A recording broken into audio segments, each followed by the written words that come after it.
Como sempre, né, nós fazemos aqui o registro diário das informações, que inclusive estão sendo divulgadas aí depois de tantas críticas. O Ministério da Saúde manteve a divulgação, embora tente parecer mais bonitinho, focar nas pessoas que foram recuperadas, mas ninguém se preocupa com os aviões que não caem, né? A gente se preocupa com os aviões que caem, que é justamente aqueles que não podem cair.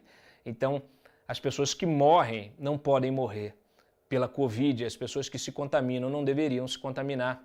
Então, essa é a questão. E aí, olha, hoje a gente sabe que tem subnotificação no fim de semana e na segunda-feira, registro aí de 654 casos novos, 51.271 óbitos acumulados, tá? E 21.432 casos novos. Isso aqui é subnotificação. Então amanhã a gente só consegue ter uma noção depois que acontece, porque amanhã tem o acúmulo, né?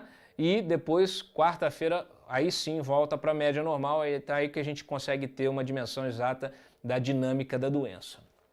O fato é que é o seguinte, é importante que a gente mostre o que está acontecendo agora nos estados que resolveram reabrir. Rio de Janeiro, por exemplo. Olha só que interessante. Você tem aqui os picos, uma subida, uma queda e depois uma subida novamente dos casos. Ou seja, você reabre e os casos sobem. Próximo. A mesma coisa em São Paulo, olha, o mesmo movimento, um pico inclusive muito maior. Abriu, não tem jeito, abriu, contaminação. Maior contaminação, o número de mortes também aumenta, infelizmente, continua assim nesta dinâmica da doença. A mesma coisa acontece aqui, em Minas está surpreendendo, porque Minas vinha com um registro bastante tímido, e aí de repente agora, neste mês, a coisa estourou. Próximo. Inclusive, olha aqui, ó, UTI em Minas pode atingir a ocupação máxima em 3 dias. Segundo a Secretaria Estadual de Saúde, o percentual de ocupação até ontem era de 88%. Em 11 das 14 macro-regiões do estado, a situação é considerada crítica, com ocupação superior a 70%. Na capital, o índice de ocupação chegou a 85%. E nas unidades específicas para o tratamento de pacientes com Covid, a taxa é de 84%. Outras cidades do estado, como Ipatinga, Governador Valadares, Teófilo Otoni, Uberlândia, já entraram em estado de alerta. Importante que se diga o seguinte, muita gente fala, mas o UTI sempre trabalhou com ocupação, mas você tem UTIs novas que foram abertas para tratar a Covid. E essas UTIs estão com a ocupação no seu limite. E a gente tem que lembrar sempre que o problema dessa doença não é nem tanto a taxa de letalidade dela.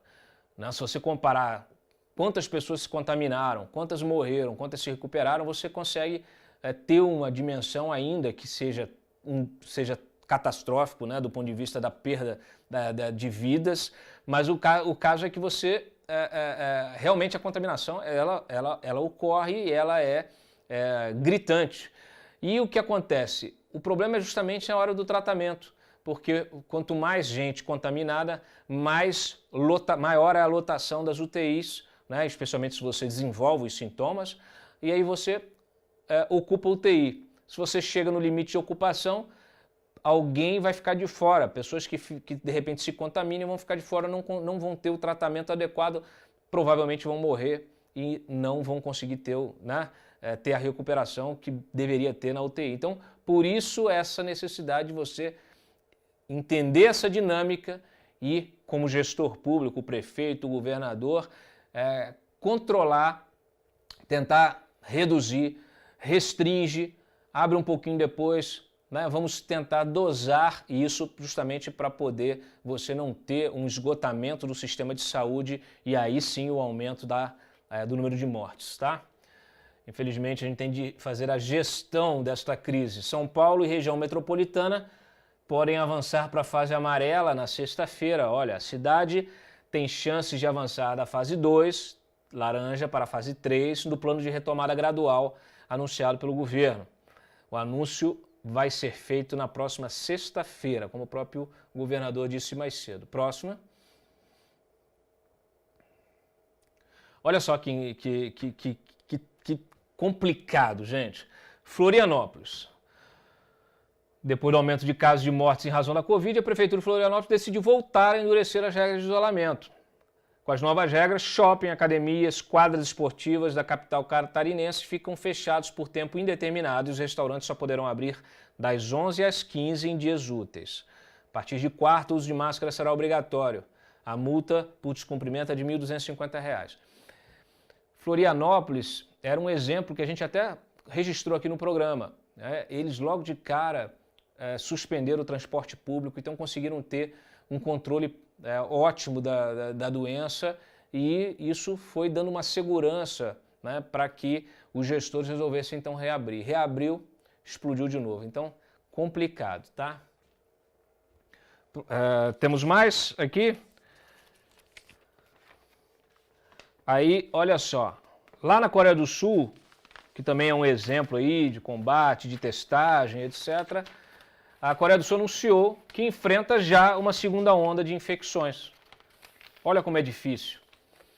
Na região metropolitana, acreditamos que a primeira onda tenha ocorrido entre março e abril e também entre fevereiro e março. Então vemos que a segunda onda, que surgiu por causa do feriado de maio, está ocorrendo, disse a diretora do Centro de Controle e Prevenção de Doenças da Coreia. Previmos inicialmente que a segunda onda surgiria no outono ou no inverno. Nossa previsão acabou não se confirmando. Enquanto as pessoas mantiverem contato com outras, acreditamos que as infecções irão continuar. Então vocês veem a dificuldade de se compreender essa doença, de se compreender o comportamento do vírus. Tem gente que não tem sintoma algum. Tem gente que vai para a UTI. Tem o deputado Sóstenes Cavalcante. É um crítico, né, ao isolamento. Ainda é. Esperamos que continue sendo. Porque ele está internado, estado grave. Ele era um crítico do isolamento. Esperamos que ele continue crítico, não. Esperamos que ele continue vivo, né? Porque realmente ele, no fim de semana, piorou muito. Então está lá numa situação muito complicada entre a vida e a morte. E é uma coisa que assim, você simplesmente não consegue, não sabe como lidar. Então, autoridades de todo o mundo têm dificuldades. Então, né, realmente é uma doença que está dobrando, está fazendo gestores, especialistas, todo mundo se curvar, se dobrar à doença. Esse comportamento incerto deixa ainda mais dúvidas sobre como combater, o que fazer. Então, enquanto não tiver uma vacina, esperamos que uma vacina que pelo menos resolva, né, neste primeiro momento, a situação é essa, é muito grave. E aí começam justamente as brigas. Agora a gente está judicializando, né? A Prefeitura de Goiânia, por exemplo, queria reabrir o comércio e a Justiça suspendeu a reabertura. A mesma coisa aconteceu aqui no Distrito Federal. Os empresários aqui, o Ibanez tinha já marcado a reabertura e a Justiça foi e suspendeu. Aí hoje até o Ibanez reclamou, empresários reclamaram, né? Reclamando aí da intervenção do Poder Judiciário. Mas é aquilo, né? E aí, como é que faz? Se você tem um aumento da incidência, fica difícil. E olha só, o Nelson Teich, ex-ministro, hoje fez uma avaliação aí, numa entrevista ao UOL, sobre a gestão justamente do governo federal. Segundo ele, a centralização nas decisões do Jair Bolsonaro atrapalha a gestão da pasta do Ministério da Saúde no combate à Covid. O presidente sempre deixou muito claro qual é a forma que ele tem de governar e liderar. Quando você não é percebido como uma liderança, isso enfraquece.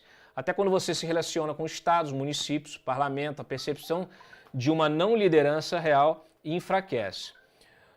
O presidente trouxe para ele a responsabilidade. Acho que o presidente tem uma forma de liderar e gerir. A gente não pode esquecer que muito da forma como o presidente conduz, como ele fala, isso não é uma coisa nova. Ele sempre foi assim, sendo assim, ele foi eleito presidente do Brasil. Quer dizer, é aquilo. Mas a gente sempre pode mudar, né, Teich? A gente sempre pode melhorar. E a gente espera que alguém que ocupe a presidência da República consiga, pelo menos, fazer um esforço para se elevar à estatura que o cargo exige. O Crivella, por exemplo, está liberando os salões de beleza em shoppings, apesar do repique lá. Estamos permitindo, verificando os protocolos, as restrições sanitárias, a abertura de salões. Vamos ver o que vai acontecer. E falando em Crivella, aí mudando um pouco aí de assunto, o ex-marqueteiro do Crivella, Marcelo Vitorino, afirmou ontem que é preciso pedir autorização para as milícias para fazer campanha em áreas comandadas. Com muito cuidado e com a autorização delas. Sinto dizer isso, mas não lidar com a realidade pode ter um final trágico. Infelizmente, todos os anos eleitorais têm candidatos vitimados. Isso aqui, olha, deixa eu explicar. No Rio de Janeiro não é só a milícia, não, o tráfico também. Não se faz política sem autorização de ambos. Eu tinha uma colega que fazia cobertura policial, inclusive ali na favela da Rocinha. Uma vez ela me falou, Cláudio, quando a gente vai entrar na favela para fazer uma cobertura, o PM ali da base que fica na entrada da favela passa um rádio para o traficante. Isso tem muitos anos que aconteceu, com certeza isso não acontece mais. Mas o fato é que ela me relatou isso e vários políticos do Rio de Janeiro também já me relataram. Inclusive alguns até evitaram na última eleição fazer campanha na rua. Por quê? Porque vai para Rio das Pedras, tem que ter autorização da milícia. Né? Vai para a favela dali, né? Vai ao Complexo do Alemão, tem que ter autorização do tráfico. Então, infelizmente, as sucessivas gestões desastrosas do Rio de Janeiro entregaram o Estado aos criminosos. E agora, para você reaver isso, é muito difícil. Na verdade, o crime se institucionalizou. Os criminosos passaram a eleger vereadores, deputados estaduais, autoridades em vários locais, e aí você muda, né, você consegue colocar gente dentro da PM, dentro da Civil, consegue colocar gente em tudo quanto é lugar, até no Judiciário. Enfim, mais alguma coisa? Bom, Rio de Janeiro aí, continuando no Rio, né? Hoje assumiu o novo secretário de saúde, já prenderam acho que uns 5, o tenente-coronel Alex Busquet. Ele é tenente-coronel médico do Corpo de Bombeiros, é um novo secretário aí. Ele substituiu o Fernando Ferri, que anunciou demissão agora hoje de manhã, tá? O Busquet atua há 20 anos no Corpo de Bombeiros, é especialista em terapia intensiva pela Associação de Medicina Intensiva Brasileira, é um intensivista, e foi diretor do Instituto de Assistência aos Servidores do Estado. Também foi médico de resgate para a Petrobras. Bom, ainda no Rio de Janeiro, né? Marcelo Bretas decretou nova prisão preventiva do empresário Arthur Soares, o Rei Arthur, e colocou o seu nome na lista de procurados pela Interpol. Aliás, hoje, o prazo que termina, estenderam de sexta para hoje, caso a mulher do Queiroz não se entregue, ela também vai fazer parte da lista da Interpol. E também, mais algum? Não? Sim, teve também a operação hoje, olha, a PF prendeu o Vinícius Peixoto, que vem a ser, o empresário que vem a ser filho do Mário Peixoto, ligado à máfia da saúde, investigada na Operação Favorito, esquema que desviou mais de 500 milhões dos cofres do Estado, ou seja, meio bi. Mandado de prisão preventiva expedido pelo Bretas. Gente, meio bi só na saúde. Não tem um contrato no Rio de Janeiro que não tenha propina, que não tenha tido propina nesses anos todos. É impressionante como realmente acabaram, dizimaram com o Estado, com a Prefeitura, com a gestão pública. É muito difícil. Não sei como os nossos cariocas e fluminenses vão sair dessa situação, como é possível ter algum tipo de perspectiva. Eu sempre disse aqui, o Rio é a vitrine do que há de pior no Brasil. E está aí a comprovação. Covidão em Pernambuco. Só para complementar aí esse nosso noticiário de saúde e corrupção, TCU vai investigar a compra de respiradores também lá em Recife, pela Prefeitura de Recife. Vocês terem uma ideia, aqui, olha, a microempresa individual conseguiu o contrato de 11 milhões e meio para fornecer 500 respiradores. Representação apresentada aí pelo procurador Marinos Marsico. Fortes indícios de irregularidade na contratação da empresa Juvanete Barreto Freitas. Ô, Freite, é Freite? É Freite, não é Freitas não, viu? Não confundir com o nosso Freitas, mas Juvanete. Como é que a prefeitura assina um contrato de 11 milhões com uma empresa microempresa individual da Juvanete? Que respirador é esse? É brincadeira, não é não? Enfim. Diante desse cenário, o Fux, que hoje participou aí de uma live, né, agora virou moda, o Fux disse que é o seguinte: o STF tem de se manter, ele se mantém, né, numa linha muito limítrofe entre o direito e a política.